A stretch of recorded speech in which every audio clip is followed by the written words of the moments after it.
we're here and we've recovered. Like, please, let's see Yeah. if there's something here. Yeah. Like, maybe there's not. Maybe we do all this research, maybe we do all these randomized clinical trials, and it's not as strong of an effect as those of us who have recovered think it is, right? But let's find Yeah. out. There's never been more support for recovery than there is right now. And that is an amazing thing. But with so many programs, with so many tools and approaches out there, it's easy to feel overwhelmed. Like, what actually helps? What's worth your time and your energy and your money? My guest today created a free tool to help you cut through the noise and get clear on what might work best specifically for you. If you're new here, I'm Raelan Agle, and these conversations we have here are different from anything else in the chronic illness space because we explore all recovery paths with curiosity, not dogma, so we can learn from real stories and real people who've made it through. I'm thrilled to be joined by Kendall Berry, coming to us from Sacramento, California. Kendall got sick during the final stretch of his PhD, facing debilitating crashes, brain fog, and fatigue. And he tried pretty much everything to get well and found himself stuck in that classic push crash cycle. But then something shifted. He tried his first ever brain retraining exercise, one that he found right here in a video on this channel, and felt immediate improvement. That was the turning point. And today, after some time, he is back to backpacking, competing in volleyball tournaments, and climbing mountains. There are no limits. And he didn't stop there. Kendall used his research background to create a free tool that helps other people to find the recovery path that fits their life and their symptoms the best. I am so excited for this conversation. So let's dive in. Kendall, so incredible to have you here. Thanks for doing this. Yeah, for sure. Good to be here. So, it's always hard to know where these stories start for people. So, just take us back. Where did this whole journey begin for you? Yeah, for sure. So my journey with chronic fatigue syndrome, or ME/CFS, started when I was working on my PhD program. And a little bit of context or background before that, like growing up, I was a pretty active person, played a lot of sports, especially competitive volleyball. Doubles volleyball is one of my favorite things. Is still one of my favorite things in the world. And hiking and backpacking in the mountains are just some of my absolute favorite things. And I have a bit of a reputation with my friends for recommending hikes that are just way too hard for everybody else. Not for everybody else, but for a lot of people, just super underestimating how difficult a hike is.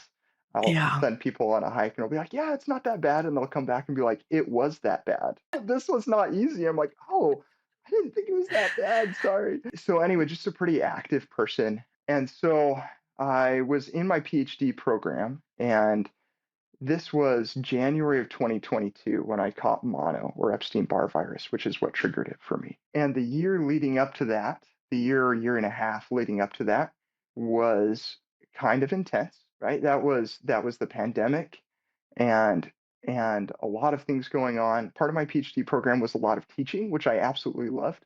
But teaching during the pandemic was a little bit tough, right? So there was one quarter in particular where I had about 400 students because it was all online, and they were all stressed, and I was stressed, and I was just getting so many emails of students just kind of offloading their stress onto me a little bit, which like totally understandable. Like physics, Oh, this is a physics PhD, so I was working my PhD in physics, doing research in computational neuroscience. And so I was teaching introductory physics courses. So these are people who like they're not at college to take physics. They're at college to work on pre-med or pre-vet or whatever, all these other things. And so this is also just a stressful class for them. And so they're stressed, and I'm getting all these emails about it, and I'm getting petitions to like cancel the final, which I didn't have authority to do anyway. and it was just really stressful. I got really burned out that quarter. And there were a lot of other things going on in my life too. Some things that were like amazing, like I just gotten married, and my wife is amazing.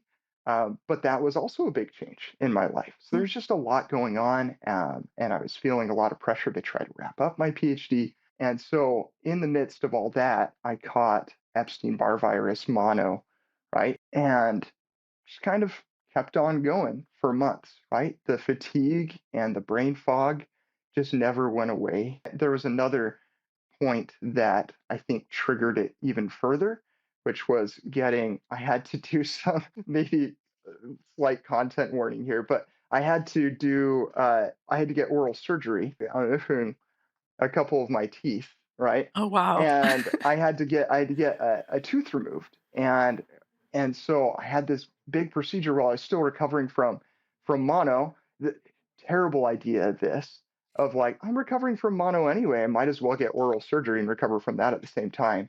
Such a bad idea, really bad idea. And and after that, it was just so much worse. It was just the brain fog, and everything was way worse, and go up and down. And the post exertional malaise was one of the worst parts. I think that for me, the the brain fog and the post exertional malaise were just the worst things. I think there's so much fear that comes with post exertional Yeah. malaise, of like, I don't know what I can do. I don't know what I Mhm. can't do. I don't know what I can do. Right? It's scary. And Yeah. it's like, if I do the wrong thing, then I'm down for weeks, or worse, or longer. I like, it just sets back over and over again. It's awful. And I remember one of the hardest times, the day after I had done way too much. We were at a family reunion, and with people that I absolutely love, and we had gone to Disneyland, and I made the decision, I want to go, I want to try to go. And they were like, we'll push you around in the wheelchair. I was really lucky to have very supportive family and friends who like believed me, and believed what I was going through, and were very supportive. And they're like, we'll push you around in the wheelchair, we'll try to like take it as easy as possible. And and I had a great time. And the next day, it was way too much. Sorry, I'll do my best to try not get emotional about this. It's still a little bit raw. But I remember sitting down at like I managed to get down for breakfast the next morning, and I'm sitting down at the table, and people are talking. These people I love talking around me, and I can't process anything. Can't process anything. Can't track anything. It's like, I have no idea what anyone is saying. I just can't do it. It was that that sense of isolation was just the worst, just awful. So that was really rough. Anyway, so after that, I was a little more careful about of how far I pushed myself, and still experienced crashes and stuff. So there were ups and downs during this. Absolutely, I did make some progress during that first year of going through this, right? Because leading up to like 6 months of having mono, it's like, well, this is still kind of in the normal range, Mm. and it's like, maybe I'll recover from mono without anything else. But I had one of the advantages I had in my journey was that I had a close friend who had ME/CFS for a really long time, and and that had also started with mono. So I knew that there was a possibility, that I could develop it as well. And but once 6 months goes by, it's it's like, well, I think I know what's going on. And that was a huge advantage for me, that I knew about this beforehand, right? Because if you don't know about it beforehand, oh my gosh, it's it's awful. I mean, I've seen it. It's awful, and heard about it from so many different people's experiences. And so I had somewhat of an idea of what was going on. And during that first year, another thing that was happening, in addition to all this other stuff, with a PhD and all that, is we were expecting our first child. And so leading up to the birth of my daughter in that coming November of 2022, I really wanted to see how far I could improve, because I really wanted to be there.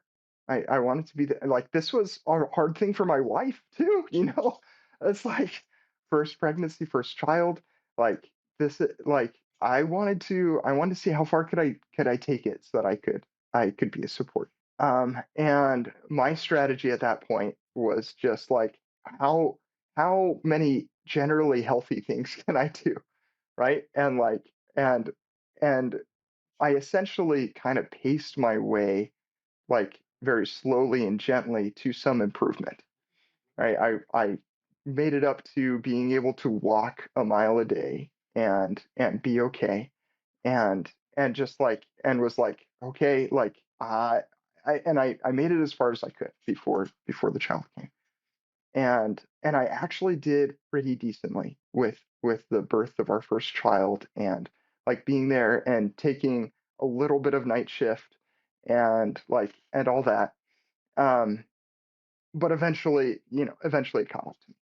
Like the newborn lack of sleep and needing to and feeling the need to get back to my PhD research, which I had like taken a break from while I was trying to like build up towards our daughter being born.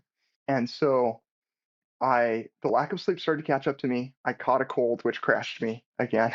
So I was starting my PhD research again, and that was also stressful. But I was able to do it in a fairly paced way. I could work on it for a couple of hours a day, and then just like do almost nothing the rest of the day. Right. So I'd work on my PhD research for a couple hours in spurts, and then I would just not do anything. Right. And so I eventually was able to get enough research done and finish my dissertation and graduate, which my dissertation didn't end up being as good as I wanted it to be, but it was good enough. I was like, oh, you know what, I'll take it. It's done. And at that Yeah. point, I felt more able to shift all of my attention to like, okay, what can I do? What can I do with my like for my health?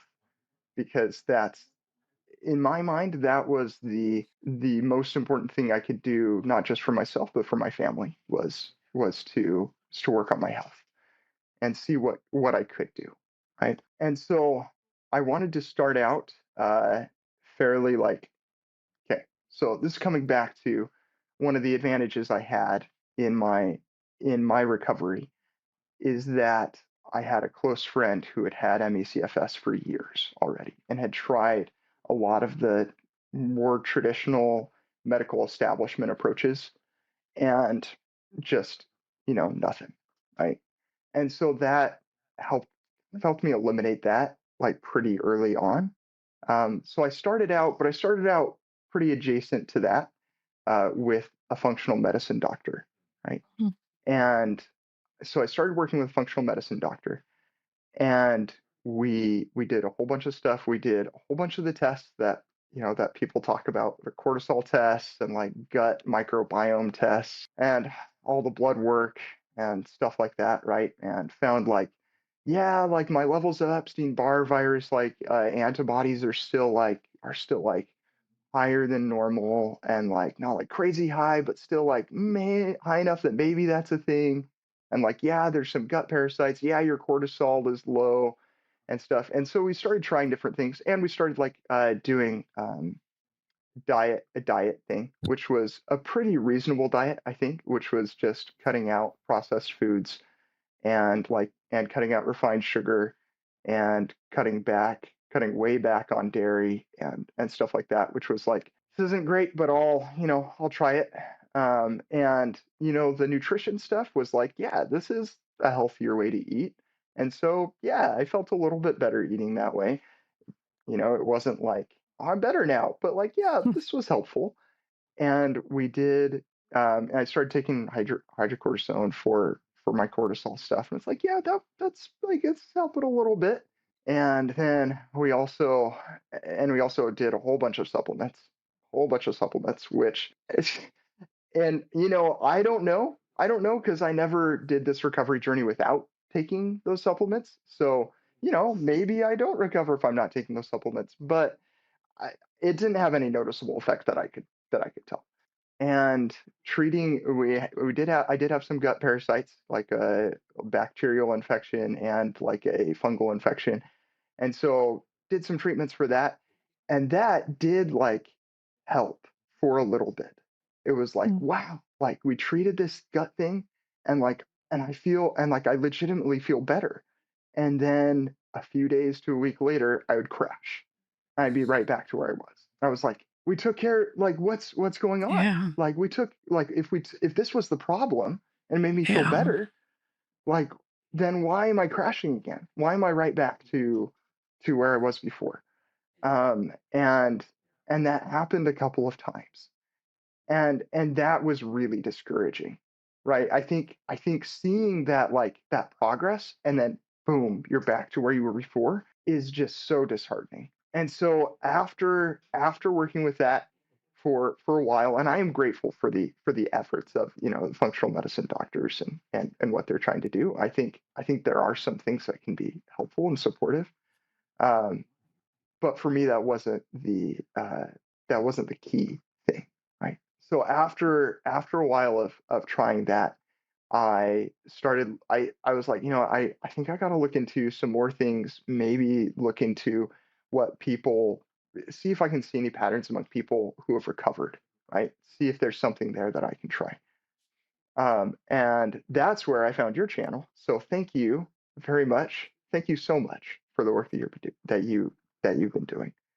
And I listened to a few of the interviews, watched a little bit of the material, and I was like, okay, hearing about this brain retraining thing, it Mm. sounds a little bit weird, right? But I was like, but you know what? Enough people are talking about it that like I'll look into it, right? And try to be open minded and see what I think.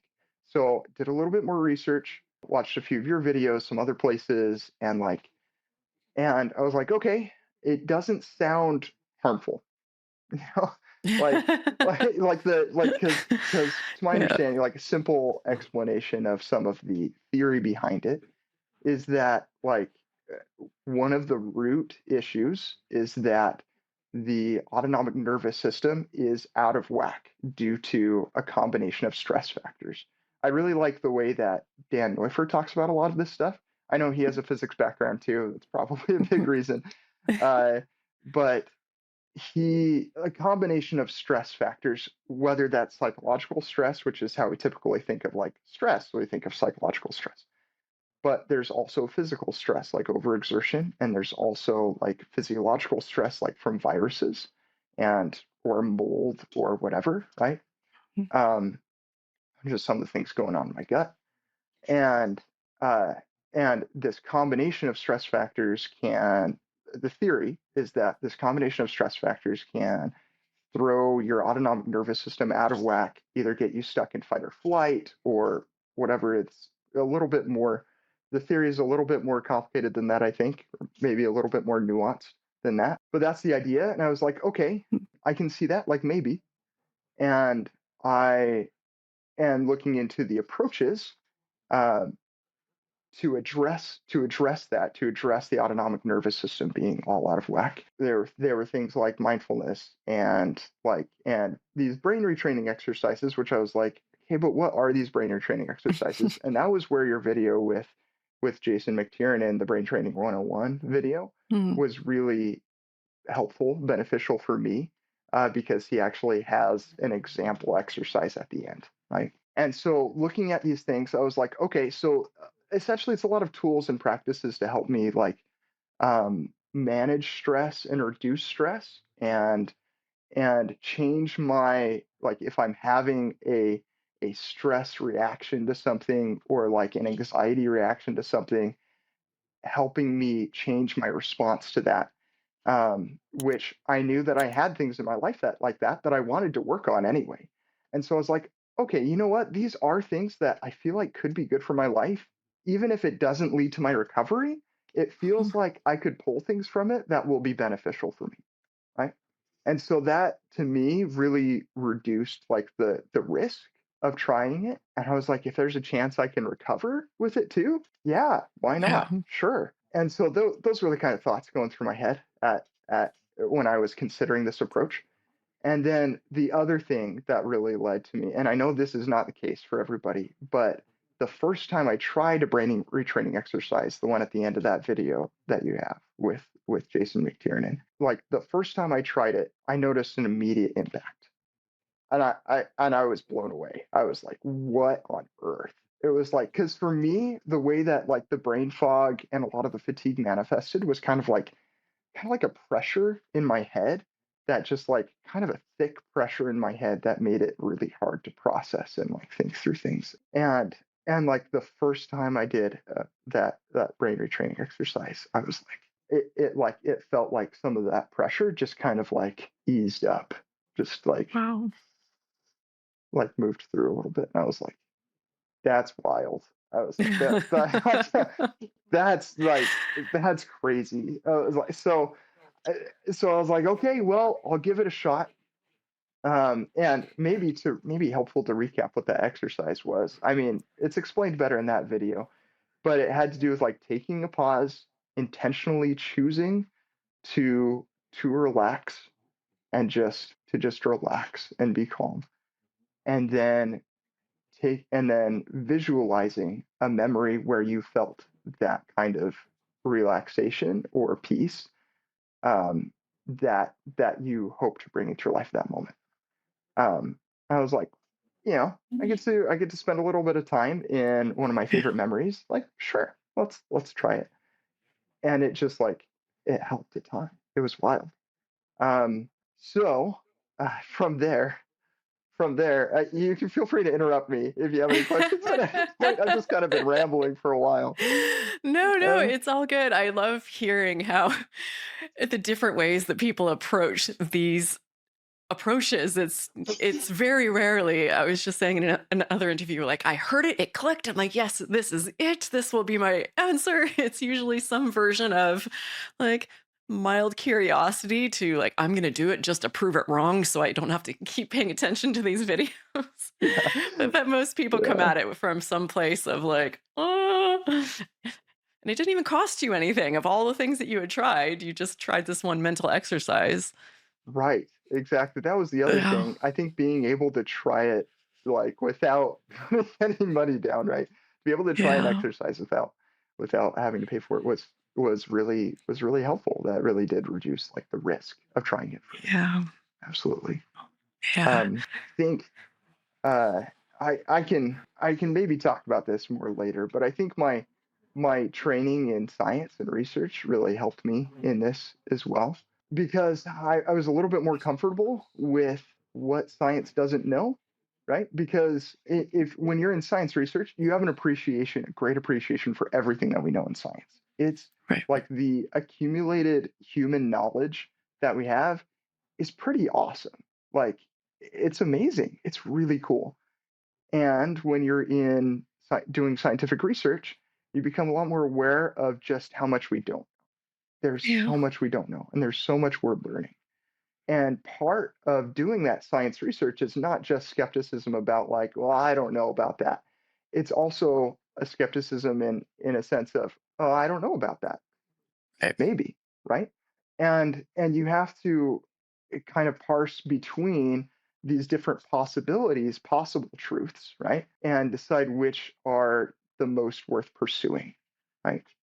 And so I kind of took a similar approach with my recovery, right? Parse through. We don't know. Like we don't have there's a lot of good science, like foundation for this nervous system regulation and like brain Yeah. retraining stuff, right? And like neuroplasticity. And there's a lot of like really good science foundation. This approach hasn't been scientifically proven, right? It's not like we don't have all these randomized clinical trials that show that this is the way, like this is the approach to recovery. Like we don't have that yet. And like, please please, let's do it. Let's do it. Like for the people who are totally against, like, this isn't the way, like you should be in favor of this too. Like, then Yeah. prove it wrong. Then let's prove it wrong with some randomized clinical trials. Let's do a fair test. Let's do more fair tests of it. And there have been some there have been a lot of really good trials done. I know the Gupta program has done some randomized clinical trials and stuff. And like you have to keep in mind there's a little bit of conflict of interest there, but some Yeah. promising results still. And Mhm. then I know there was a study done in 2023 uh, with a mind body approach for long COVID through some Mhm. professors at Harvard. Yep. I don't remember what they called it. It was like I should have made sure I knew what it was called before, like a psychophysiological retraining therapy or something like that. I don't remember, reprocessing therapy. I think that's what it was. Anyway, you can look it up. Maybe we can throw the link at the bottom. That one to me seemed like a really good study that didn't have conflict of interest problems. Um, Hmm. but there's some really good preliminary research going on. But let's get more. Let's get more. Yeah. I like please. I Yeah. want one of the things I want to do is build some sort of registry of people who have recovered, right? And like and if we can get like some sort of petition of all the people who have recovered using a mind body approach, using nervous system regulation or neuroplasticity or whatever, right? To like please let's get more research into this. Like Yeah. we're here. We're here and we've recovered. Like, please, let's see Yeah. if there's something here. Yeah. Like, maybe there's not. Maybe we do all this research, maybe we do all these randomized clinical trials, and it's not as strong of an effect as those of us who have recovered think it is, right? But let's find Yeah. out. Yeah. Let's do the due process to find out. Yeah. I feel really strongly about that. You're saying so many things that I feel really strongly about. And there is more and more research that's emerging. I don't know how much has conflict of interest involved. I'm not a researcher, but to the point where, because people are always saying to me, where's the research? And I continually have doctors and researchers and people coming on telling me about research. So I've started to compile it and I'm going to have that available for people somewhere, just being like, okay, this is for you to evaluate, but here's some of what we've got so far. That's But wonderful. the other thing, a couple of things that I'm just so excited because you're just Yeah. speaking my language here. But when you said, well, let me just go to the people who have recovered and let's see if there's any themes there. And that's been one of the frustrations I've felt and heard from the people who have recovered is that, there's these long COVID studies where, countries are putting in $1 billion and they have zero findings yet. And they're like, why isn't anybody asking us? And there actually are. I don't know if you're aware, but there are some researchers who are doing an analysis of all the recovery stories on my channel, Awesome. just looking for themes with the aim of sharing that in a medical journal. So that, I mean, that is not the end all and be all of what we need, Yeah. but it's a start. Yeah. And then also people are saying things like, well, some people say, because when we talk about brain retraining and nervous system regulation, people come at it from different angles. Some people have a really strong focus on emotions and repressed emotions and, trauma that you're carrying around. Some of it are more from an evolutionary perspective, like our threat assessment systems weren't built to evaluate Reddit and traffic jams and the news. So it's just like going off all the time and it's just miscommunication. And, Yeah. it's just so many different things. And people want to know what's the right answer. And this is what I say. I said, I think everyone has a little piece, but we're missing so many pieces and nobody has the whole piece. So the best thing you can do is to listen to these different perspectives. And quite often something will click for you like, oh, that sounds like something that could be happening to me, and entrust yourself in that. But also remember that no one person is preaching you 100% of what the answer is because Yeah. none of us know it yet. Yeah. 100%. And Yeah. like that's like one of my if I could give advice around this, which yeah, I'm not an expert. All I know is my recovery. But if I could give some advice on this, I would say follow the things that click. Follow the things that resonate with you and don't worry about the things that don't. It's Yeah. like I what worked really well for me was just focusing on the things that I felt like were going to be good for my life. And if it was like, this doesn't really seem to fit all that well. I tried to not worry about it. Yeah.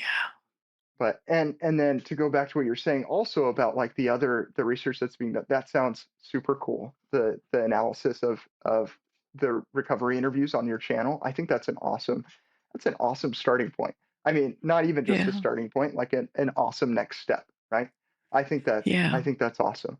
I have a dream of getting enough people who recovered and having them fill out this huge survey with like everything that they did, like every medication, every supplement, every like practice if they did nervous system regulation. And that's the other thing. I would want to reach people who have recovered who didn't do a nervous system Hmm. regulation approach as well, right? I don't want it like that would be some bias there, right? If the only people I Yeah. reached out to for doing Yeah.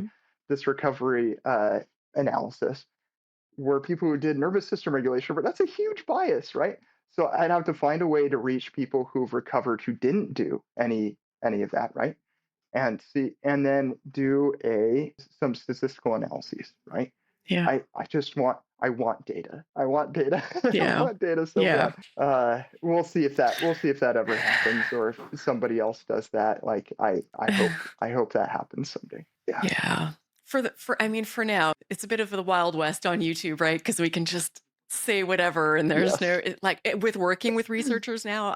Like I'm just on the peripheral. I'm not part of the research, but all the intense thought that goes into every element and the ethics and the bias, and I'm like, we just show up on YouTube and say whatever. Yeah.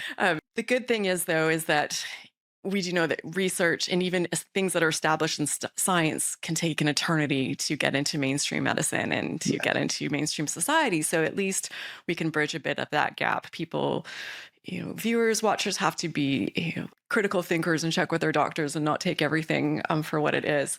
But we Yeah. are seeing Absolutely. an undeniable theme, at least with some people, that this nervous system regulation and brain retraining is working. And one of the things that I still struggle with is that because the estimates are that we have hundreds of millions of people in the world with ME/CFS and long COVID.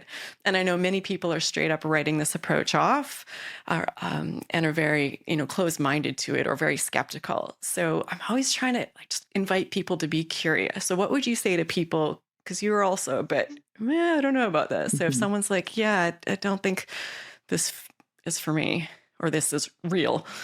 Yeah, I think first off, like that's fair. Like I get Yeah. that. Yeah. You know, it's like you have to do so much parsing through like what's real and what isn't. And with MECFS, your energy to do that is limited and it sucks. And if you decide that this isn't something that you want to try, I can't blame you, you know. It's like ultimately it's your decision what you try to do with your health. I do have some thoughts and some things about why to consider it. I think I've said a little bit of it already. Um, but you mentioned the critical thinking. You mentioned the critical thinking thing. And I think with critical thinking, uh, skepticism is 100% a Mhm. part of that process, right? Yeah. I just immediately believing whatever you hear is not critical thinking, Yeah. right? There's some skepticism inherent in critical thinking. I think sometimes people get cynicism and skepticism mixed up. Mm. Cynicism and skepticism are not the same thing. Um, I think with skepticism, and I've said this already a little bit, but I think skepticism is not just like, I don't know about that. It's also like, well, maybe. It's a Yeah. maybe, maybe not, right? And I think you have to try to pursue the things that you think have a potential to be good for your life. And to me, that's one of the biggest strengths of this approach is the potential for it to be good for your life, regardless of your recovery. And that's one of the, we'll get more to the program finder, or maybe now is a good time to talk about it. I don't know, but the program finder that I built, helping people like trying to help people parse through the different programs that you can do is try to pick a program or an approach that feels like it could be good for your life regardless of recovery status, because that reduces the pressure a lot. I feel like that reduces the pressure a lot. So But to people who are skeptical, I guess I would say, yeah, I hear you. I hear you. And I also hope that someday there are there's good research, like more good research done on this that establishes it more securely as a legitimate approach. Yeah. But one of the questions is, are you going to wait for that? Um, Yeah. and or wait for something else, because maybe, who knows, maybe next year one of these drug trials will show up with something that's like, oh, here is here is the here is the answer. Here's the pill to take. Here's the thing to do. And it's I'm super skeptical. easy. And it just takes and that would be awesome. Sorry, what was that? I said, I'm skeptical. And then I thought in my head, or am I cynical? Or am I cynical? There you go. There you go. Yeah, might be Yeah. the latter.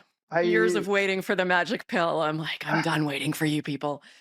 yeah. And like for me, I wanted to see what I could do, uh, with, while I was waiting. So it's like if Yeah. that came out, yeah, for sure, I'd do it. But I wanted to see what Yeah. I could do while I was waiting. I bring it up because, of course, I respect everyone. You do what's best for you. This is your life. You live it. It's just that being said, I've interviewed so many people that said, I heard about this years ago and I dismissed it, or not just dismissed it. I was an outright advocate against it. And I thought it was insulting to me and our community. And I wish I had been a bit more curious or a bit more open-minded earlier. I could have saved myself some years. So that's the reason I bring it up, not to try and force anything on anyone. And this Yeah, may not be our answer, but I always just keep your toe in the door. Like, don't let it shut completely. Just keep a bit of curiosity and just yeah. yeah, absolutely. I mean, that's what I said. Skepticism goes both ways. Yeah. That's yeah. So we jumped ahead a little bit, and thanks for your patience to the viewers and watchers. We've been bouncing around a bit, but so we left off that you did this one brain retraining exercise and you saw pretty much immediate significant improvement, but I don't imagine that was it. You were done. End of your journey. Here you are. So what evolved from there? Or if that Yeah. was it, great. That's going to be my most popular video on the channel ever. It's about to explode. Oh man, yeah, I don't know. So yeah, so after doing that exercise and feeling an immediate impact, I was like, okay, I gotta try this. So I didn't know. I was also trying to not overthink it because I knew that I can be an Mm, overthinker if you couldn't tell. So I just went ahead with Jason McTiernan's program because the exercise that he led had a noticeable effect on me.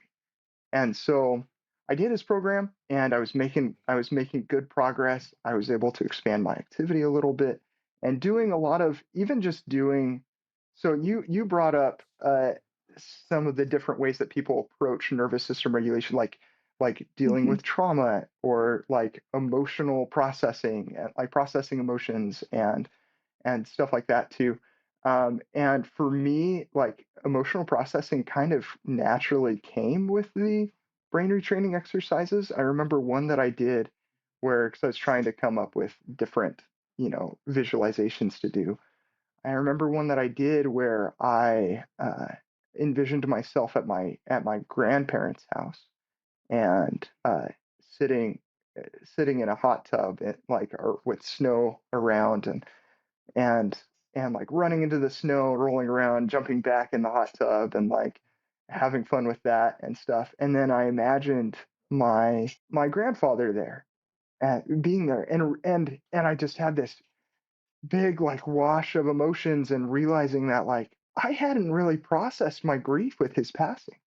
Like I missed my grandpa, right? And realizing that I hadn't processed that, and that was really helpful.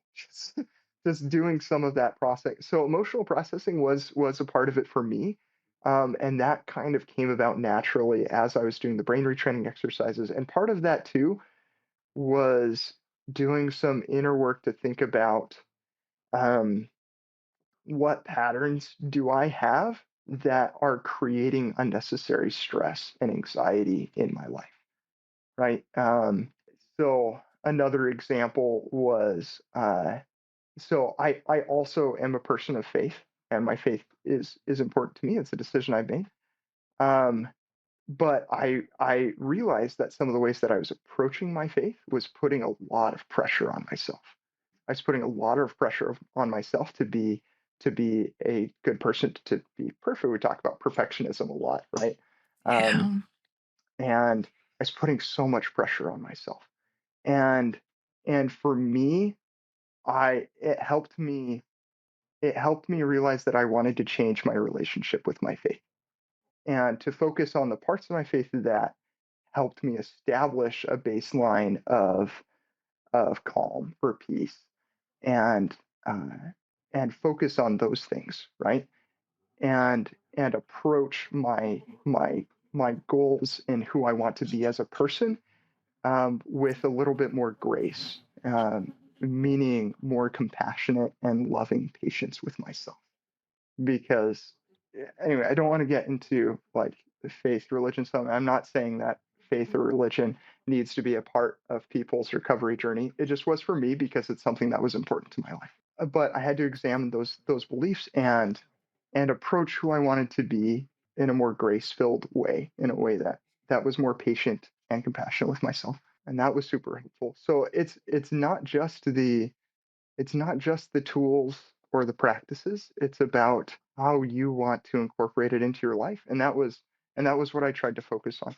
So I worked with Jason's program for a little bit, and then at some point I was like, I'm hearing about some of these other things, like vagus nerve practices and parts work and attachment theory and like all these other things. I was like, I think I want to try a little bit of that.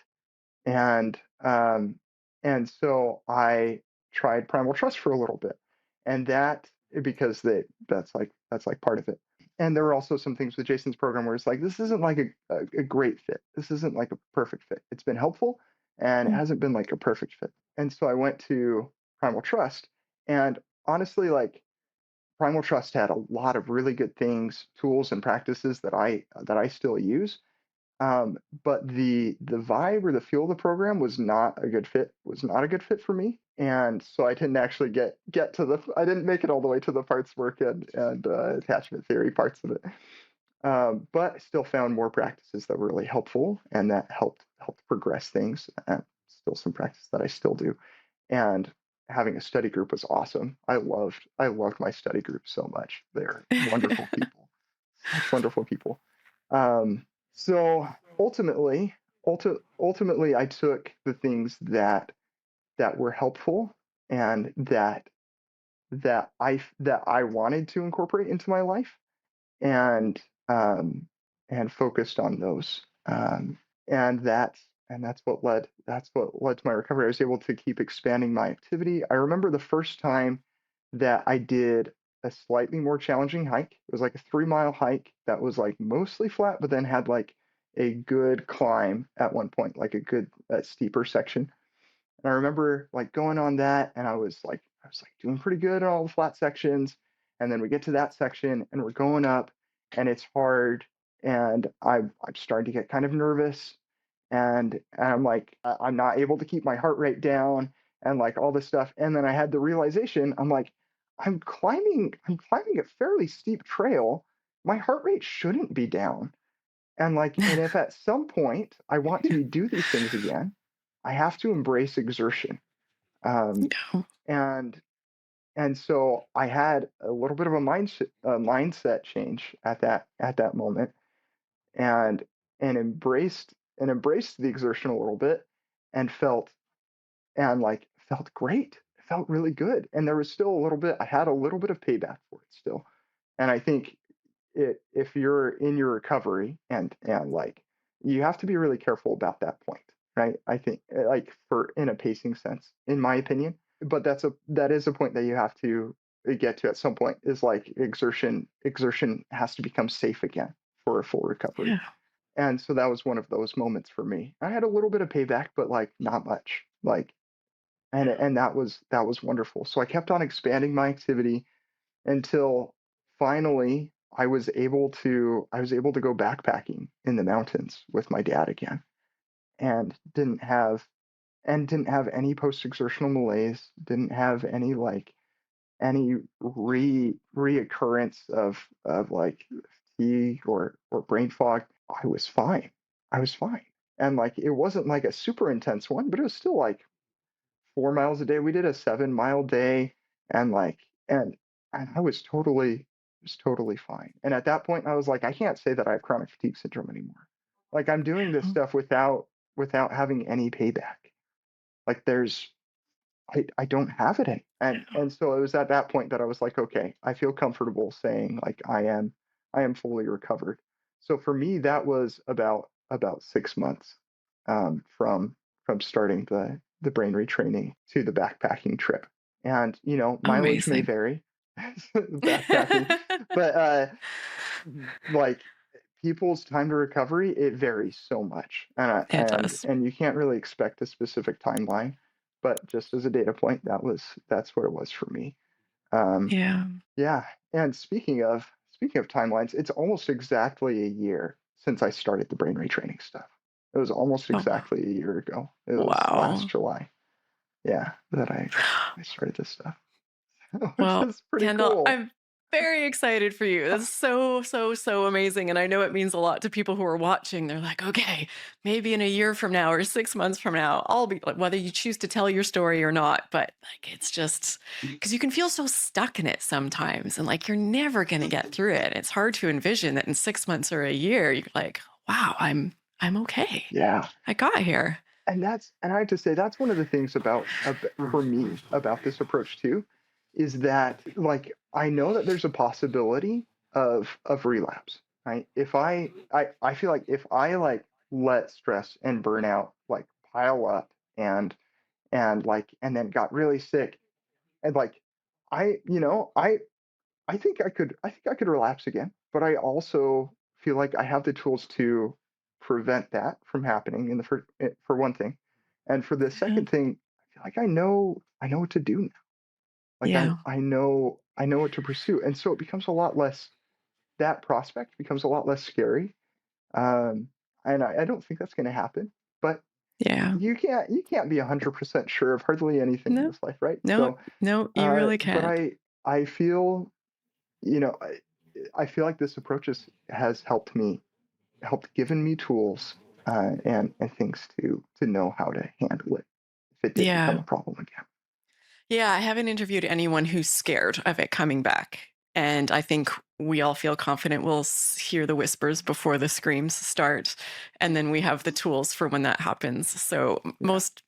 the best definition of full recovery that I've heard is just I have no more chronic symptoms, meaning I feel like I don't ever think I'll be stuck there again. Symptoms might come up, but I know how to handle them. I go on with my life. It's going to be okay. Yeah. Yeah. Yeah. Absolutely. Yeah. Something else when you're talking about saying how, we don't understand everything and there's different approaches and how you have to approach things slowly. And, there's even differing viewpoints on that. There are some people that say telling yourself you have any limitations is staying stuck in that my body is broken mentality. So you have to just go for it. And there are some people that works for. There are some people that are just instantly like running and chopping down trees and they do great. That being said, Yeah. just my experience, not a professional, just from talking to lots of people, is that it's more like your body isn't broken. Your body's physically able to do it, but it's like treating phobias. It's like gradual re-exposure therapy. Like you have to slowly show your brain and nervous system that everything's okay. So if you do too much too fast, it's going to be like, ah! Yeah. Well, Just slam on the brakes, and then it slows things down. yeah. Well, and I have some opinions on this too. Again, like there's a lot of research to be done on it. Uh, Yeah. I I think for a lot of people there are physiological issues going on. Right? There Oh, are like first, I mean, yes. and I know that's not what you're saying, but just like to Yeah. be totally clear, there are Yeah. like I think for probably everybody there are physiological issues going on, but the body but I think most of the time they're physiological issues that for most people the body can just take care of, right? Yeah. That the body can heal. And I'm sure there are situations where like it needs some extra help, and that's great. um, and you kind of have to feel it out. But um, but in my mind, these practices, like if you're really stressed out, it's going to be really hard to get better. right? From From anything. anything. Like Yeah. if you catch the flu or cold or whatever, if you're really Mhm. stressed the whole time, your your body's going to take longer to get better from that. And we know that like our mental state affects us physiologically, even if it's in small Yeah. ways, right? Yeah. I watched your interview with Chris of Free Me Mm. yesterday, and he said something to this effect: you watch a scary movie and your heart rate goes up, you get goosebumps, whatever, right? And there are Yeah. other examples of this, of just like what you're thinking about like affects you physiologically. um, and maybe it's in small ways, but those small ways, this is a complicated thing. Chronic fatigue syndrome, ME/CFS, it's a multi-system thing. That's pretty well, I think that's pretty well established. And our brains affect all of our systems, right? So anyway, I know there are people who think that that a mind body approach is kind of mutually exclusive from a biomedical Yeah. viewpoint. And I just don't think that that's true. I think we just don't understand that connection very well because it's really complicated because there are a lot of systems involved. Like I did research in computational neuroscience, right? With like very specific circuits of the olfactory bulb, which is one of the simpler parts of the brain. Maybe not that simple, but like any of like it's so complicated, right? It's and Yeah. so to separate parts of the body and especially to separate brain from the body is just Yeah. not it's just not realistic in my mind. Anyway, and I'm not saying that like therefore this proves that like this is the approach. I'm just saying that like there's a lot of room for maybe maybe it is. Yeah. Yeah. Yeah. My belief is that it is a part of everybody's puzzle. It's just how big of that puzzle is this piece for you? And how many other puzzle pieces are there? For some people, this Yeah. is the whole puzzle. For some people, it's a chunk. But Yeah. I think there's value for everyone in exploring this because, yeah. I think that's a really good way of thinking about it. Yeah. Yeah. Yeah. So tell us more about you developed something because now there are so many programs out there, which is amazing, but I can only imagine overwhelming. So what did you develop to help people with this?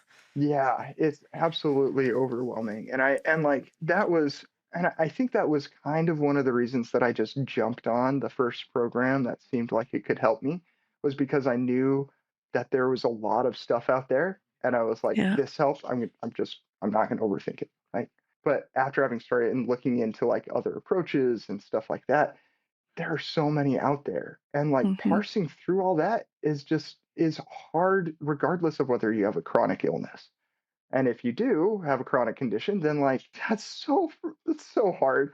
And I know Liz Carlson and Lindsay Vine have that program's guide Hmm. document out there, and and it's really good. It's awesome. It's also kind of long. It's a little bit like there's so much good stuff in there, and it's also kind of hard to get through. But just for the record, I think it's great. Liz and Lindsay gave me some really good feedback on my program finder and helped me a lot. They were some of the first people that I talked to about it because they had done some similar work in that sphere of helping people, trying to help people parse through the programs that are out there. And their input and feedback was super valuable. So big shout out to them. And so so what I've done is I built a website to help people kind of explore and narrow down their options a little bit. Um, so I have in my a database of a few programs, right? Of a number of programs. I think I have 12 right now. It should be 14, 15, 16 soon. I'll be adding more programs as I'm able to like vet them a little bit. Right now, it's focused on programs that have a brain retraining nervous system regulation approach. Maybe at some point I'll add. I know there are lifestyle programs out there as well that don't have as strong of a neuroplasticity segment to it, and I know that that might be a good fit for some people. So I don't want to necessarily exclude those, but this is where I'm focused right now. Um, so the way it works is you go to a short survey where you can answer 1 to 3 questions or more. You can write as much as you want to about what you're looking for in a program or what you hope to gain from a program besides recovery, or how important a scientific background is to you, like scientific technical background is to you, and that explanation, how important that is to you, and just a few different questions. And you can pick whichever questions you want to answer, whatever things you most want to see reflected in a recovery program. And then you can set some filters for price and for like cost of the program, for if there's an option to add coaching, for if there's a refund policy, for if there these different options for filter settings.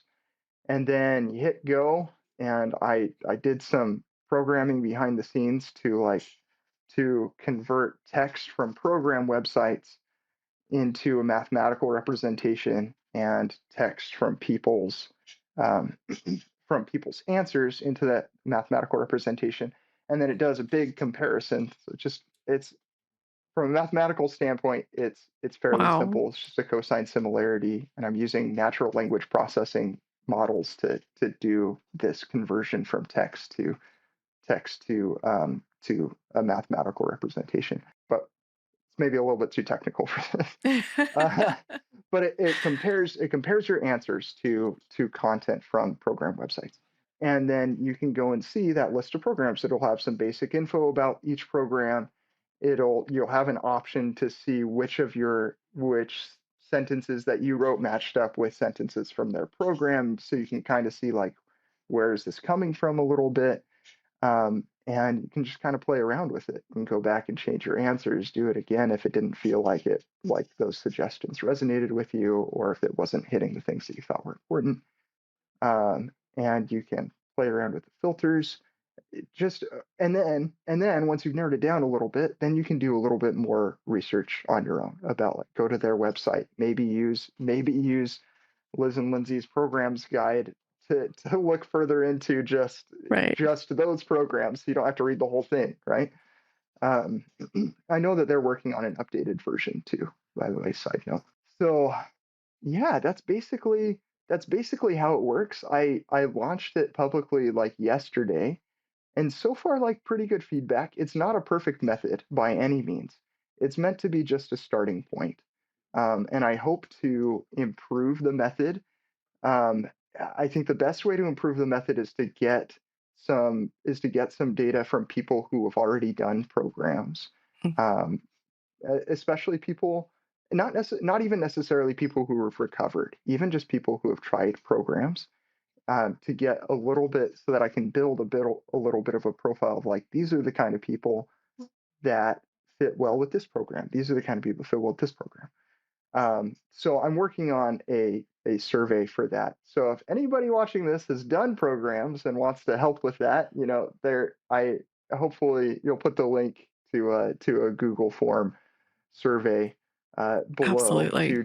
to sign up to be on that list, and I'll send that survey out when I have it. And this tool is available now and is free.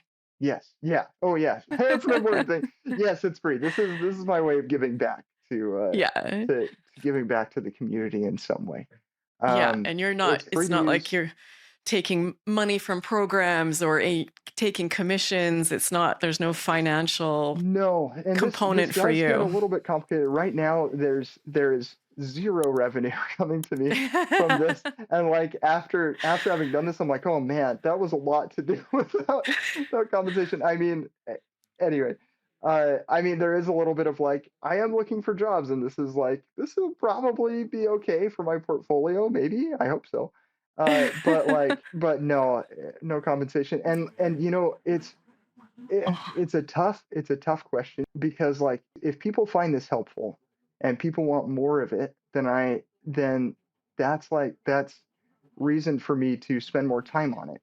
But at some point, I need to help my family get out of this apartment. Yeah, And, like, uh, and so figuring out, like, how can I do that? I have some other ideas to, like, make money from other things, so that this can be, because I want it to be as clear as possible. I want this to be as free from bias as possible. Mhm. So, so a couple of guarantees around this service: it will always be free to use. I'm I'm never going to charge. I'm never going to charge to use this service. And the other guarantee is that I will never give preferential treatment to a program. Even if at some point I need to start asking programs to contribute to help keep running this, because it's not free to have Mhm. just having a website just having a functional website, not even doing anything with it, it costs money it costs money every month. Um, and at a point where it's a not insignificant for my family Oh, right now. yeah. But Yeah. if at some point I do need to start asking programs to contribute, I will never give preferential treatment to a program for contributing. And like, programs just kind of have to be okay with that. And I also am, because here's the other thing: I if a program is legitimately helping people, if it's Yeah. legitimately a good fit for a significant number of people, I'm not going to leave them off because they can't pay me enough. I'm not going to do that. Right? I'm not going to exclude programs that are helping people. If I find out that something is problematic about a program, then I'll do my best to look into it and vet it. Yeah. Anyway, those are my guarantees around this service. It will always be free, and I'll never give preferential treatment. I'll never promote one program because they're paying me, whatever. This is incredible. What a helpful thing. I don't know of anything. Of course, Liz and Lindsay have an incredible guide and they put a ton of work, but something that takes the brain power that most people have going through these conditions. This sounds like a really, really, really great place to start. So what a great tool. I don't know of anything like this out there. So that will be linked in the video description, along with the survey that you mentioned. So people definitely please go check it out. It's free. Just take a look. You've got nothing to lose here. And you've mentioned a lot of really great things in this interview. So I'll link them in the video description as well, because I've interviewed, you talked about Chris, who developed the Freeme app for ME/CFS. I've interviewed him, and Jason McTiernan and Dr. Kat King from Primal Trust, and Liz and Lindsay. And so Yeah. really great interviews. I'll put them, you don't have to watch them all, but if one of those popped out to you as interesting, they'll be in the video description if you want to take a look.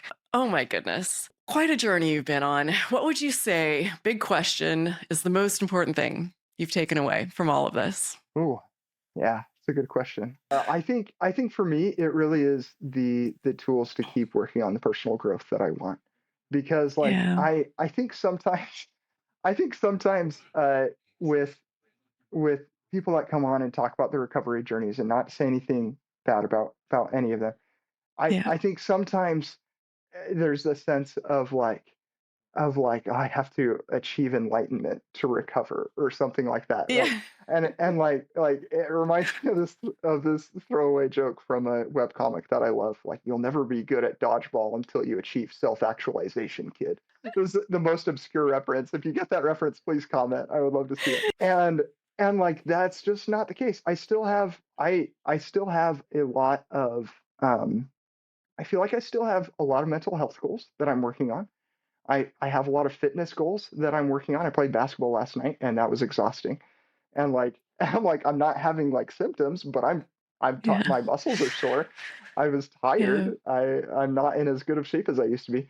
Um, and like it just doesn't have to be perfect. Neither of the programs I did was a perfect fit. I have Yeah. I have I would have constructive feedback for both programs, right? To varying degrees. And I still recovered, right? Yeah. And so it doesn't have to be perfect. And like, the journey continues, and this is something that can be beneficial for your life outside of just recovery. Yeah. Oh, absolutely. This is Yeah, tools for life. yeah. And It so really does. I would say that's one of the big things I'm taking Yeah, away. absolutely. This is incredible. Um, Thank you so much for being here, Kendall. This has been so informative. I really appreciate everything that you've shared. I'm so happy for you for how far you've come and all the work that you've put into helping others. Really just amazing for just bravely putting yourself out there today and telling us about your journey. So thank you for being here. Yeah, thank you for having me. And I know we talked too a lot about like it's just like some people aren't a good fit for you. And this is going to sound almost like the last thing the world needs is one more program. But I also have a program. I Yeah. created a recovery program. And the reason I did it is a lot of people were coming to me because I resonated for them and they wanted Hmm. coaching. And I don't do one-on-one coaching. So I'll link that here as well if anyone's interested in checking it out. It's all the information you're going to find on the channel. I pull from all the different ways. I don't focus on any one specific, approach. It's just sort of a buffet of tools that you choose. And we do a lot of group weekly support, multiple week grouply calls, and you just pay one time and you have lifetime support and access. So whether it's my program or somebody else's, there's just so many options out there. And I just really encourage people to find something to get some support and some people to walk alongside you so you can get through this, because we have so much information and so many resources these days that there is absolute hope to recover. Yeah, Thank you again, Kendall. absolutely. Thank you, everyone who's watching. And I hope to maybe see you in my course. Bye, everyone.